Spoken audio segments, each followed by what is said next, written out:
The hum of conversation filled the first-class cabin, mingling with the faint clink of champagne glasses and the soft rustle of newspapers.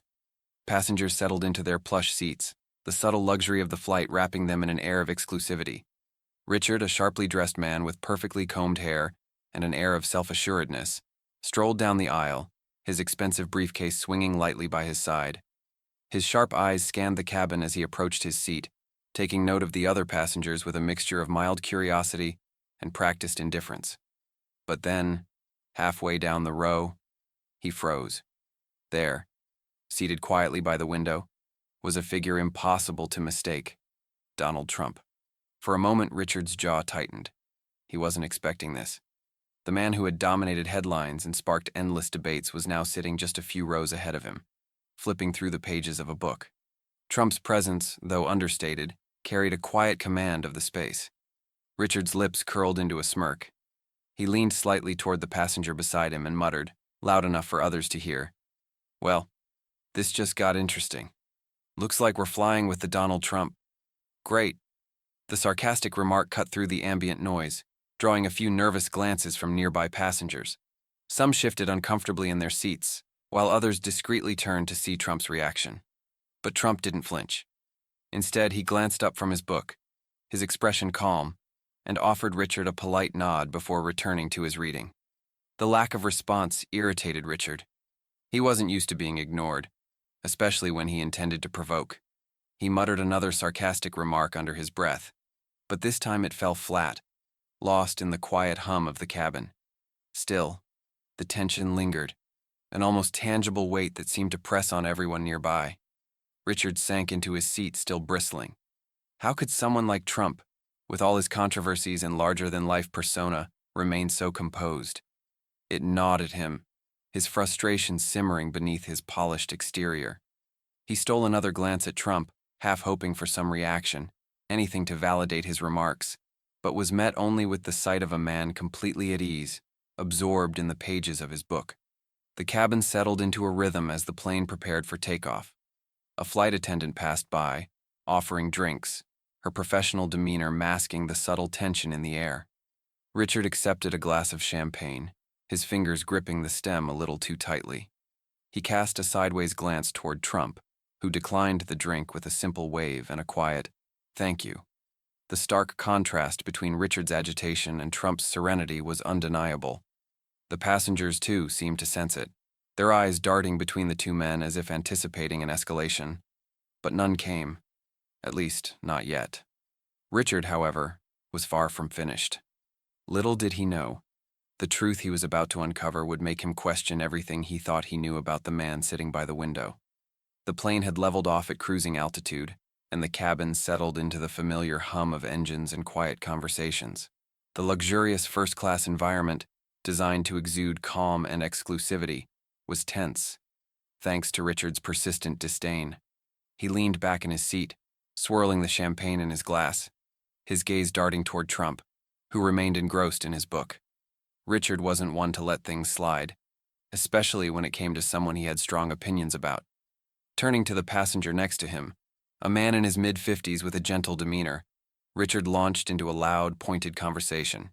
"You know," Richard began, his voice just loud enough for nearby passengers to hear, "it's funny how some people preach about making America great again but sit in first class, completely disconnected from reality."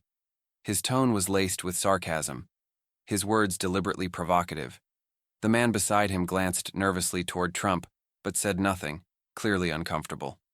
Richard, sensing his hesitation, smirked and continued, "I mean, it must be nice, right? Sitting in your ivory tower, pretending to care about the average person while you fly over their struggles, literally."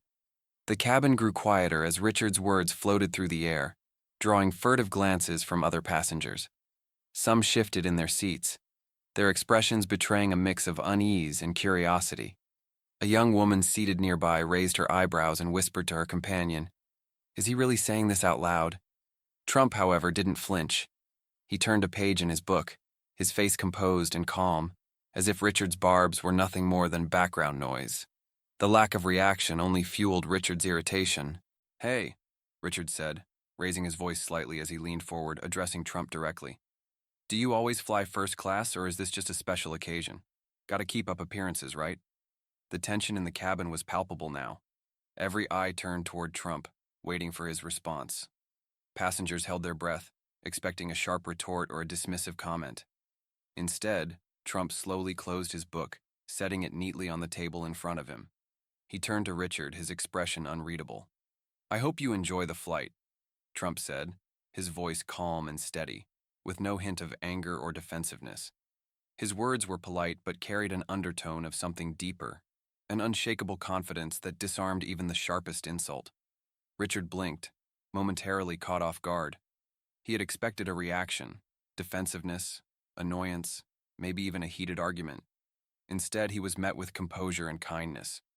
It unsettled him in a way he hadn't anticipated, leaving him momentarily speechless. The rest of the cabin exhaled as Trump turned back to his book, his demeanor unchanged.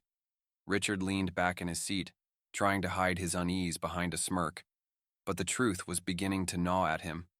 He had intended to provoke, but instead he found himself questioning who really held the upper hand. For the first time, a seed of doubt began to take root in Richard's mind, though he wasn't ready to admit it just yet.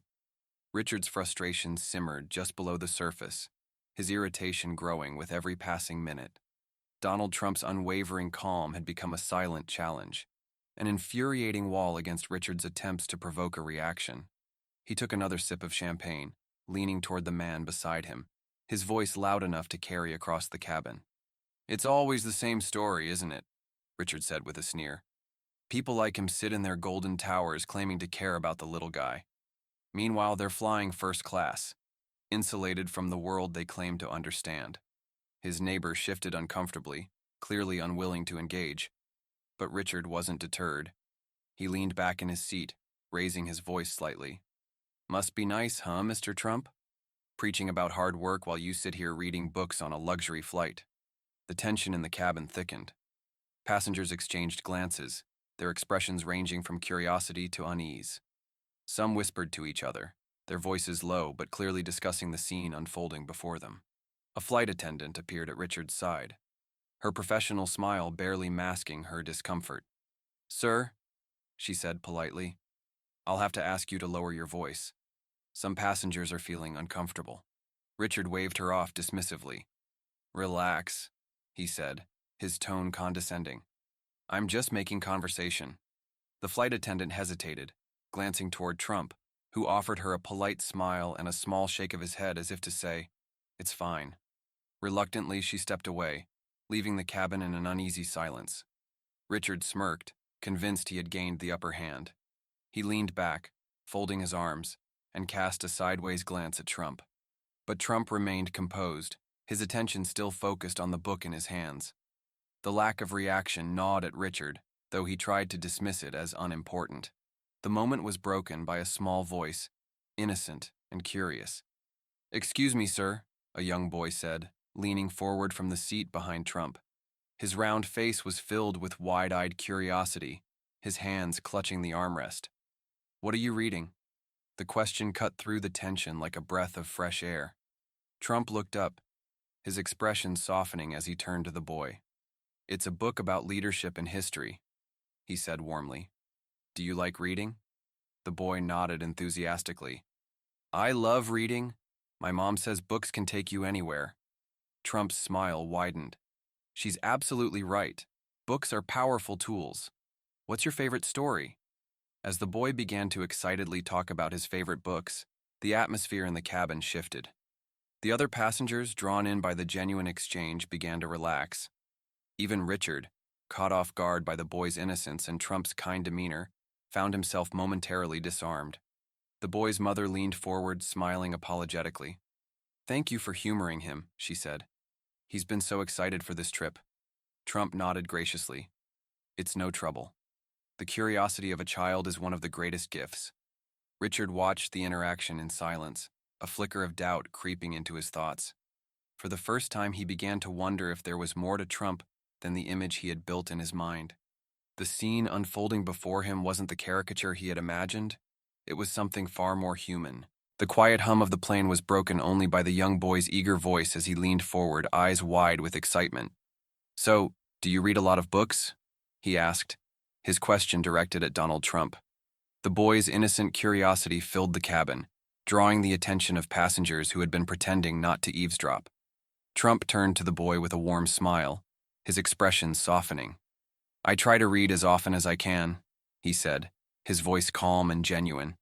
"Books teach us things that even experience sometimes can't. They give us new perspectives."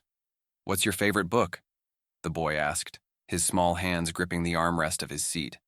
Trump thought for a moment before replying. "I've always liked books about history and leadership. There's one about President Lincoln that's especially inspiring. He faced challenges that most of us can't even imagine, but he always tried to do what he thought was right." The boy's eyes sparkled with interest. "I know about Lincoln. He was really brave, wasn't he?" Trump nodded, leaning slightly closer to the boy. "Very brave.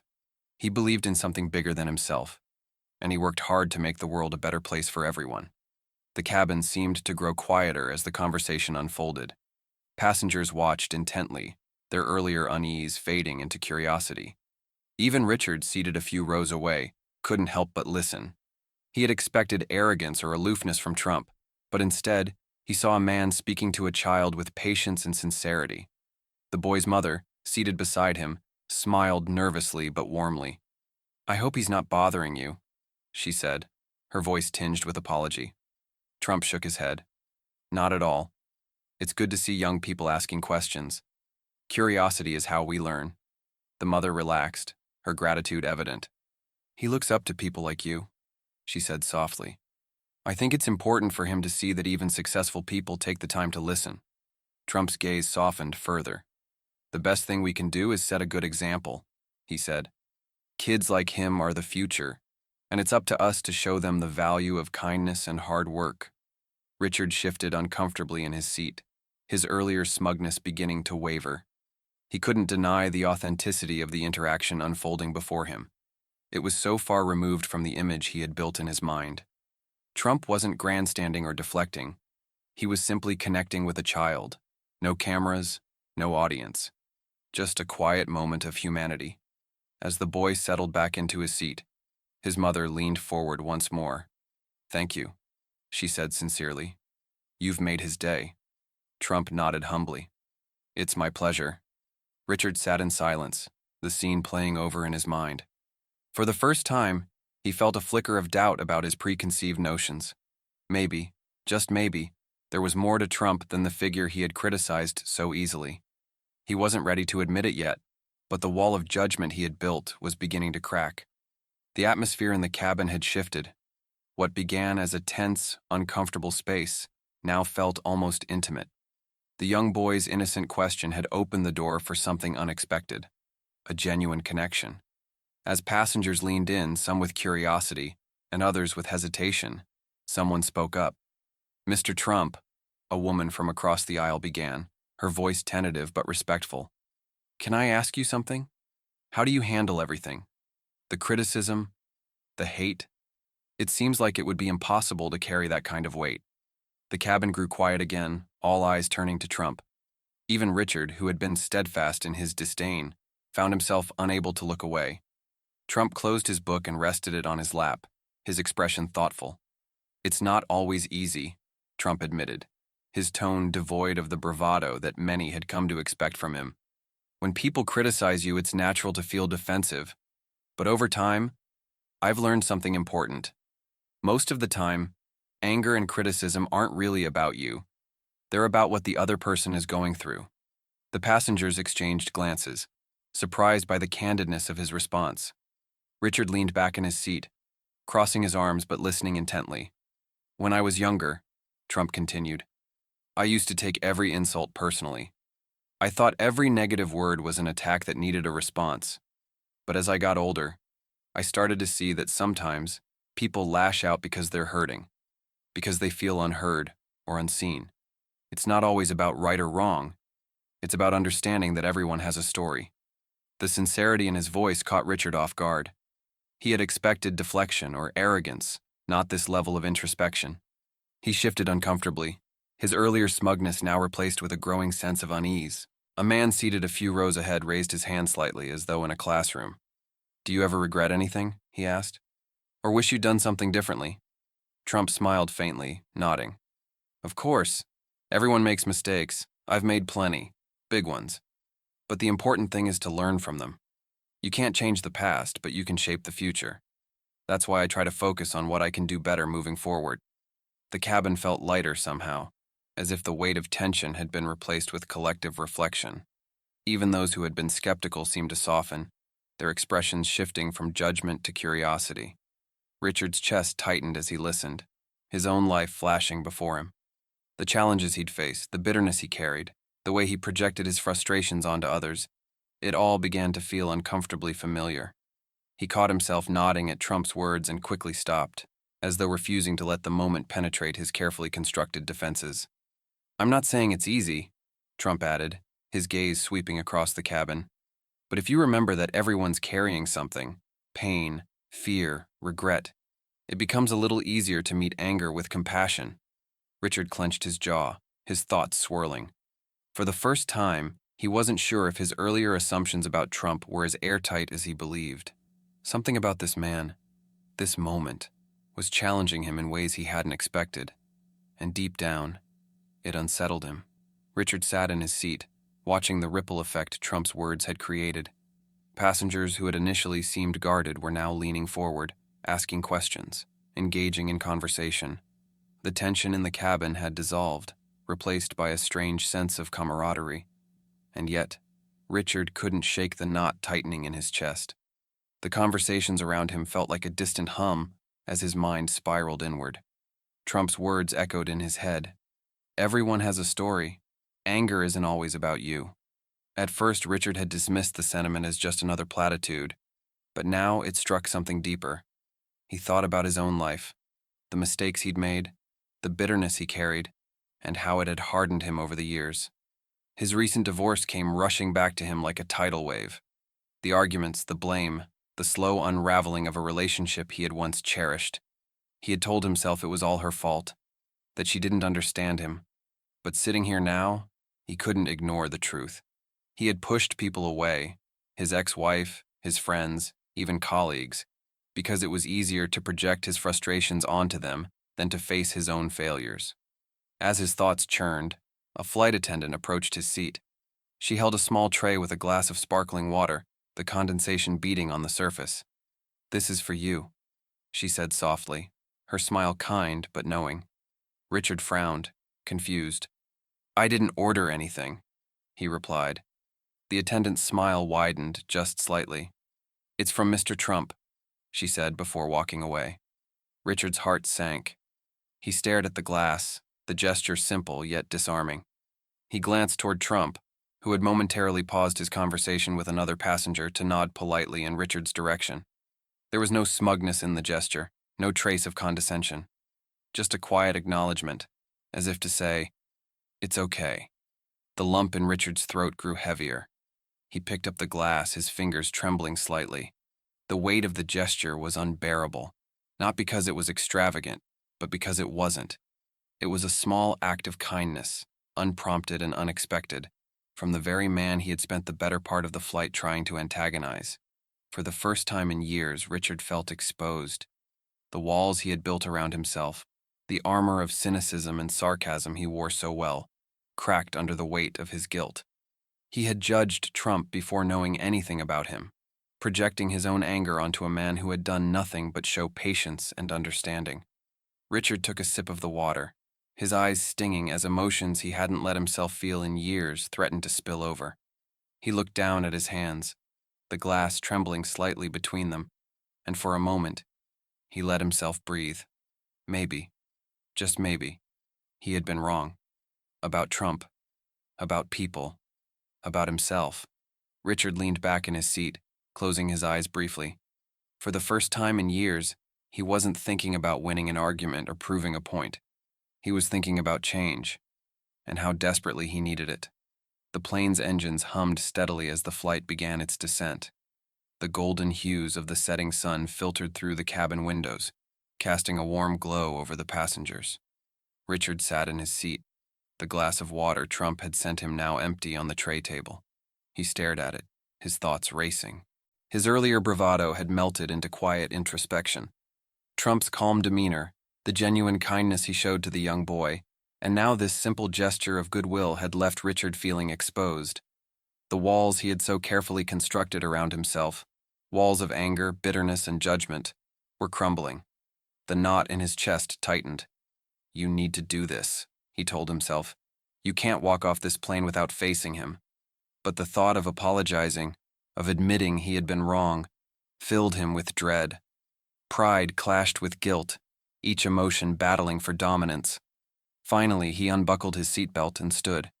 His legs felt unsteady as he walked the short distance to Trump's seat. The passengers watched, their conversations falling silent.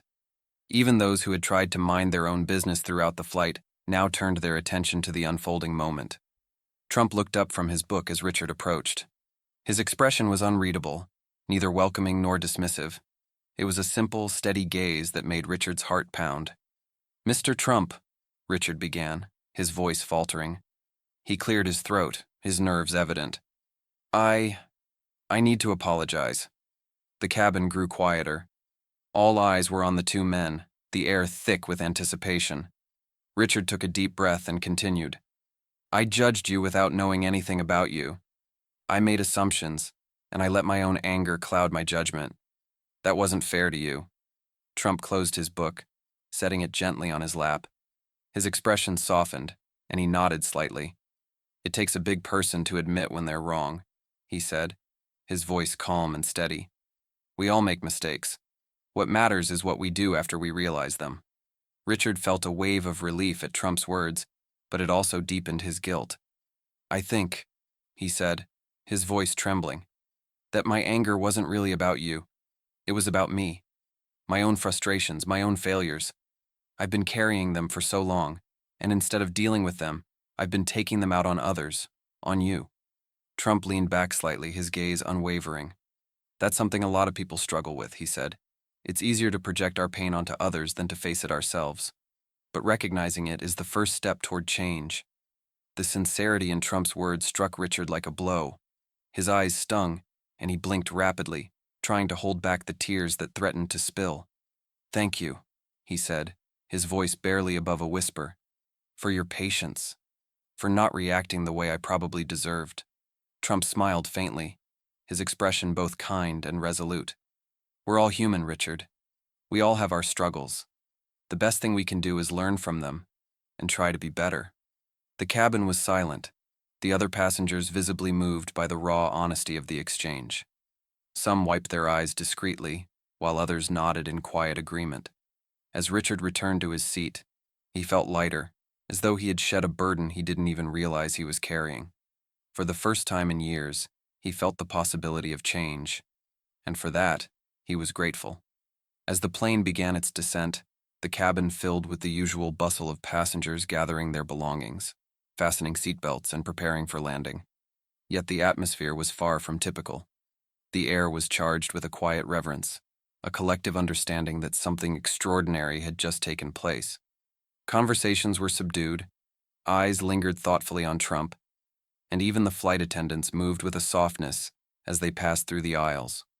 Donald Trump, sensing the shared mood, stood up briefly, adjusting his tie and glancing around the cabin. The movement drew everyone's attention, and soon all eyes were on him. His calm, steady demeanor commanded silence without effort. When he spoke, his voice carried a warmth that resonated deeply. "Ladies and gentlemen," he began, "thank you for sharing this flight with me. I know we're all headed to different destinations, but moments like these remind me that no matter where we're going, we're all traveling on the same journey, one of learning, growth, and connection." His words hung in the air, a quiet hum of agreement rippling through the cabin.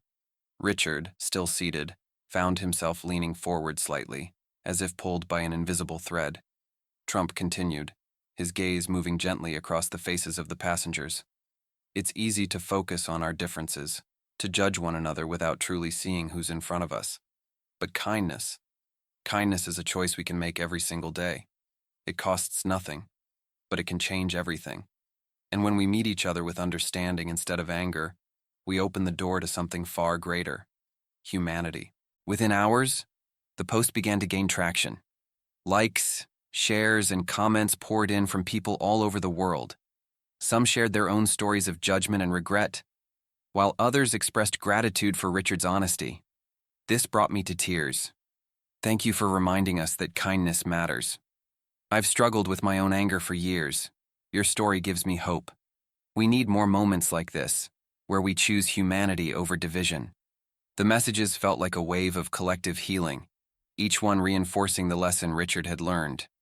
Among the flood of notifications, one stood out, a direct message from someone on Trump's team. Mr. Trump wanted me to thank you for sharing your story. He was moved by your words and would like to invite you to an upcoming event focused on leadership and personal growth. Please let us know if you're available. Richard stared at the message, his heart pounding. The man he had once criticized so openly was now extending an invitation, not out of obligation but out of a genuine desire to continue the conversation. Weeks later, Richard stood in a grand hall, surrounded by people who had come to discuss resilience, growth, and connection. When it was his turn to shake Trump's hand, he looked him in the eye and said, "Thank you for your patience, your kindness, and for seeing me when I couldn't see myself." Trump smiled, his grip firm yet warm. "We're all on this journey, Richard. The important thing is that you're moving forward." In that moment, Richard realized that the lesson he'd learned wasn't just about Trump or the flight. It was about himself. It was about the power of humility, the courage to admit when you're wrong, and the humanity that connects us all. And for the first time in years, he felt truly at peace. This story is a powerful reminder that kindness and humility have the power to transform lives. Judgments and anger often come from within, but choosing compassion can bridge even the deepest divides. Let this be a call to action for us all. Before casting judgment, take a moment to listen, to understand, and to see the humanity in others. One small act of patience or grace can ripple into something far greater. Share this story, reflect on your own experiences, and challenge yourself to choose kindness every day. Together we can create a world filled with understanding and hope.